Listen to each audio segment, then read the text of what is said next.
ఇక్కడ ఉన్నటువంటి సమాజం అంతా అడ్డుకోగానే మరి దాన్ని ఏ రకంగా ఇవాళ అనేక మంది మరి ఇక్కడ ఉండబడినటువంటి సాహుకారులు ఈ పార్టీలో జెండాలు మోస్తున్నటువంటి వాళ్ళు ఉన్నారు.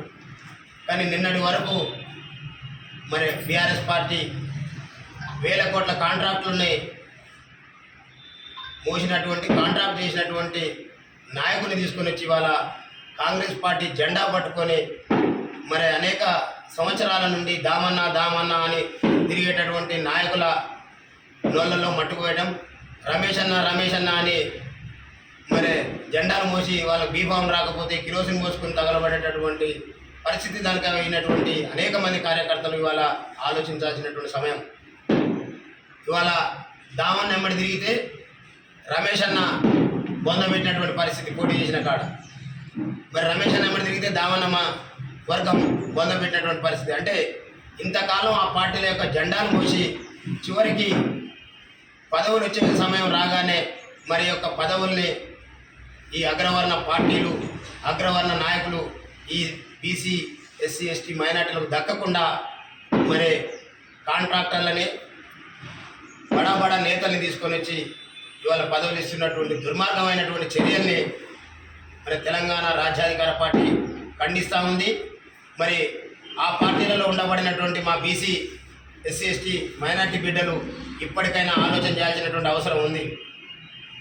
మరి వాళ్ళ కాంగ్రెస్ పార్టీలో జెండాలు మోస్తున్నటువంటి మా బీసీ బిడ్డలు దాదాపు 28 మంది 29 మంది మరి గెలిచినటువంటి మా బిడ్డలు మరి వాళ్ళకి ఎందుకు చైర్మన్ అవకాశం రాదు?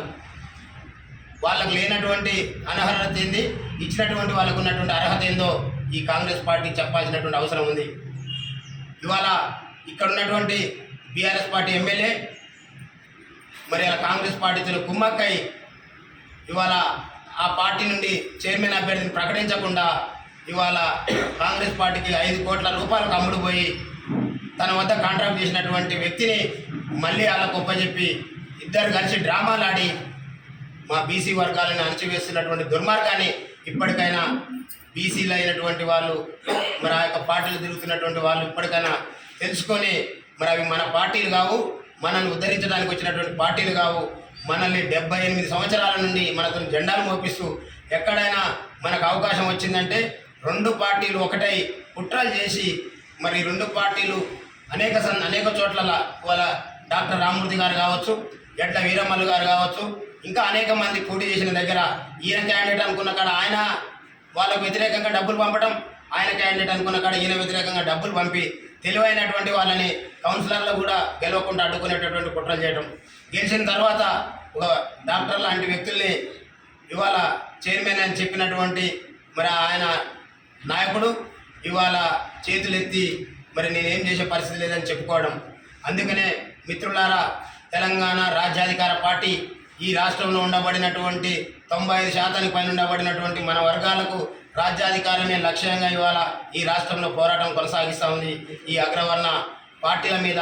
అందుకని ఇప్పటికైనా ఆలోచన చేసి మీరు ఆ పార్టీలకు బుద్ధి చెప్పాల్సినటువంటి సమయం వచ్చింది కాబట్టి దయచేసి ఆలోచించాల్సిందిగా విజ్ఞప్తి చేస్తూ ఉన్నాను. ఇవాళ బీఆర్ఎస్ పార్టీ ఆనాడు మున్సిపల్ చైర్మన్ అనగానే అంబేద్కర్ వాదిని చెప్పుకుంటూ మరి అన్నపూర్ణమ్మ గారిని తీసుకొచ్చి మరి ఏ రకంగా పాలన చేసిండో, ఎన్ని వేల కోట్ల రూపాయలు దోపిడీ చేసిండో ఇక్కడ ఉన్నటువంటి ప్రజలందరూ కూడా తెలుసు. ఇవాళ 10 సంవత్సరాలు ఉండాల్సినటువంటి రోడ్లని 10 నెలల్లోనే మరి పెచ్చులుడిపోతున్నటువంటి పరిస్థితికి కారకులైనటువంటి బీఆర్ఎస్ పార్టీ సూచించిన వాళ్ళని తీసుకొని వచ్చి ఇవాళ కాంగ్రెస్ పార్టీ చైర్మన్ చేయటం. నిజంగా కాంగ్రెస్ పార్టీ అని చెప్పుకునేటటువంటి బీసీ, ఎస్సీ, ఎస్టీ, మైనార్టీ సోదరులు ఒక్కసారి ఆలోచన చేయండి. ఇవాళ ఏ అర్హత ఉన్నటువంటి వ్యక్తి ఇవాళ మార్కెట్ చైర్మను, క్లబ్ చైర్మను, ఇవాళ ఏ అర్హత ఉంటే ఇవాళ కార్పొరేషన్, టూరిజం కార్పొరేషన్ చైర్మన్, మరి ఇవాళ సర్వోత్తమ్ రెడ్డి గారు మరి ఏ అర్హతతో రాజకీయాలు చేస్తూ ఉండు. మరి ఇన్ని రకాలుగా అర్హతల నుండి నెల నుంచి జెండా పట్టుకొని తిరుగుతున్నటువంటి బీసీ బిడ్డలకు 42% రిజర్వేషన్ పార్టీ పరంగా ఇస్తా అన్నటువంటి ఈ కాంగ్రెస్ పార్టీ మరి ఎక్కడ మాటలు తప్పిందో మీరు ఆలోచన చేయాల్సినటువంటి అవసరం ఉంది. అందుకనే ఇవాళ మీరు ప్రశ్నించకపోతే మనం రాజకీయంగా ఎప్పుడు కూడా ముందు పడే పరిస్థితి లేదు. ఇవాళ కాంగ్రెస్, బీఆర్ఎస్, బీజేపీ వేరు కాదు. ఈ సూర్యాపేటలో బీసీలను అనగదొక్కడమే ఈ 3 పార్టీల యొక్క అంతిమ లక్ష్యం. ఈ మూడు పార్టీలు కలిసి చేస్తున్నటువంటి కుట్రలో భాగమే ఇవాళ ప్రశ్నించేటటువంటి గొంతుకలు కావచ్చు, ఈ ప్రజల మీద మమకారం ఉన్నటువంటి వ్యక్తులను కానీ ఎక్కడ కూడా ముందు తీసుకొచ్చేటటువంటి పరిస్థితి లేదు. కాబట్టి ఇప్పటికైనా ఆలోచన చేయండి. ఆ బీఫాములతోని వాళ్ళు ఎంటబడి ప్రయాణం చేయడం కాదు, ప్రశ్నించడం నేర్చుకోవాల్సినటువంటి అవసరం ఉందని మా విఘ్నులైనటువంటి బీసీ ఎస్సీ ఎస్టీ మైనారిటీ ప్రజలందరూ కూడా విజ్ఞప్తి చేస్తున్నా. సూర్యాపేట మున్సిపాలిటీని 5-10 సంవత్సరాలు బీఆర్ఎస్ పార్టీ దోపిడీ చేసినంత కాలం వీళ్ళు మౌనంగా కూర్చురు.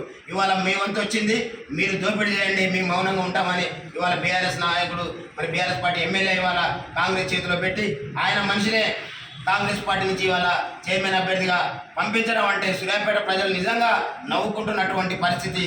ఇవాళ ఇలాంటి పరిస్థితిలో ఈ సూర్యాపేట సమాజం మరి ఆలోచన చేసి ఇవాళ మేము మాట్లాడుతున్నటువంటి మాటలు ఎక్కడ తప్పున్నా ఎక్కడనైనా చర్చకు రావడానికి తెలంగాణ రాజ్యాధికార పార్టీ సిద్ధంగా ఉందని తెలియజేస్తూ విఘ్నులైనటువంటి సూర్యాపేట ప్రజలారా ఆలోచన చేయండి. ఇప్పటికైనా మార్పు రావాలని కోరుకోవడం కాదు, మనం మారాలి, మనం మారితేనే మన తలరాతలు మారుతాయనేటటువంటి వాస్తవంతో వచ్చినటువంటి తెలంగాణ రాజ్యాధికార పార్టీ ఆత్మగౌరవం, అధికారం, వాటా నినాదంతో ఇవాళ మనం ఎంతో మనకంత అనేటటువంటి నినాదాన్ని ఇవాళ మేము ముందుకు వస్తూ ఉన్నాం. కానీ ఇవాళ 60% పైన ఇవాళ బీసీలు సూర్యాపేట మున్సిపాలిటీలో ఉంటే మరి ఇవాళ బీసీలకు ఏ రకమైనటువంటి న్యాయం జరగకపోవడానికి మరి మనం ఇన్నాళ్ళ నుంచి మోస్తున్నటువంటి పార్టీలు అనేటటువంటి వాస్తవాన్ని ఇప్పటికైనా గ్రహించాల్సిందిగా విజ్ఞప్తి చేస్తూ మరి ఈ కార్యక్రమంలో పాల్గొన్నటువంటి గౌరవ తెలంగాణ రాజ్యాధికార పార్టీ జిల్లా అధ్యక్షులకు, అదేవిధంగా పట్టణ అధ్యక్షులకు, మరి మా యొక్క మున్సిపాలిటీలో పోటీ చేసినటువంటి అభ్యర్థులకు, పార్టీ కార్యకర్తలందరికీ కూడా మరొకసారి ధన్యవాదాలు తెలియజేస్తూ ముగిస్తున్నాను.